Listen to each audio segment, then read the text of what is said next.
एक भूतिया बंगला था, वीरान और सुनसान।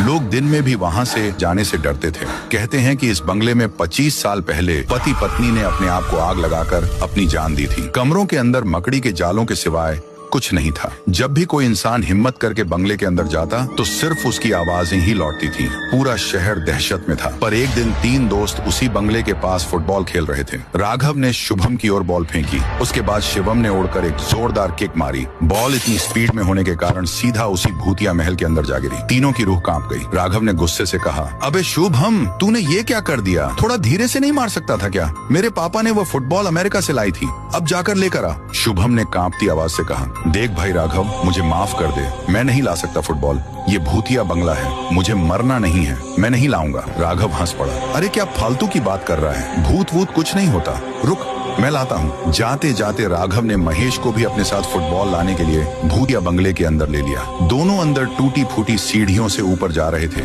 तभी अचानक से उनके सामने एक इंसान आया जिसका चेहरा सड़ा हुआ था और उसके हाथ में नुकीली कुल्हाड़ी। उस शैतान ने बेरहमी से राघव का सर काट दिया। महेश वहाँ से खिड़की की तरफ भागा। नीचे खड़े शुभम और मोहित को हाँफते हुए कहा, मुझे बचाओ, उस शैतान ने राघव को मार दिया है, बचाओ प्लीज। फिर क्या था, उस शैतान ने वहीं उसका गला काट दिया। शुभम और मोहित की रूह कांप गई और दोनों उस बंगले से भागने लगे। वहीं रास्ते से राय स्टार शहर की तरफ जा रहा था। उसके सामने से वही शुभम और मोहित भागते हुए निकले। उसने सोचा, अरे इन बच्चों को क्या हुआ, ऐसे क्यों भाग रहे हैं? तभी उसकी नजर भूतिया बंगले पर गई। राय स्टार ने सीधा बाइक बंगले के अंदर घुसाई और दरवाजे तक पहुंच गया। उसे जानना था कि इस बंगले में ऐसा क्या है। राय स्टार उसी सीढ़ियों से ऊपर गया और देखा तो दंग रह गया। वहाँ 2 इंसान आपस में बात कर रहे थे। उनमें से वही शैतान था। सामने वाला इंसान बोल रहा था, अरे ऐसा ही तू लोगों को मारता रहेगा तो पक्का किसी को पता चल जाएगा कि हम शैतान नहीं हैं। इस बंगले में अपना लुटा हुआ सोना, जवाहरात, पैसा सब है। कुछ ही दिनों की बात है, हम दूसरी तरफ चलेंगे और लोगों को डराएंगे। फिर दोनों ऊपर के फ्लोर पर चले गए। राय स्टार को इस बंगले का राज पता चल गया। ये कोई भूतिया बंगला नहीं था, बल्कि इन चोरों ने इसे भूतिया बनाया था। अभी समझ में आया कि शहर में बड़े बैंक की चोरी किसने की। उसके बाद राय स्टार नीचे से अंदर स्मोक ग्रेनेड डाल देता है। पल भर में सफेद सफेद धुआं छा गया। चोर ने दूसरे चोर को धुएं में जाने को कहा। दूसरा चोर धुएं के अंदर गया।